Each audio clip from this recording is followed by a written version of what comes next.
Therefore, everyone who hears these words of mine and puts them into practice is like a wise man who built his house on the rock. The rain came down, the streams rose, and the wind blew and beat against that house. Yet it did not fall, because it had its foundation on the rock. But everyone who hears these words of mine and does not put them into practice is like a foolish man who built his house on sand. The rain came down, the streams rose, the winds blew and beat against that house, and it fell with a great crash.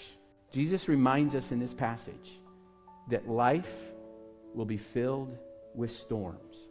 Jesus is saying that suffering should be assumed. It should be assumed. And many times we have a tacit belief that being a follower of Jesus means that the storms would skirt around us. But that's not what Jesus says. He says, here's the deal. It's going to rain. The winds are going to blow. And that's going to happen on the just, as the psalmist says, and the unjust.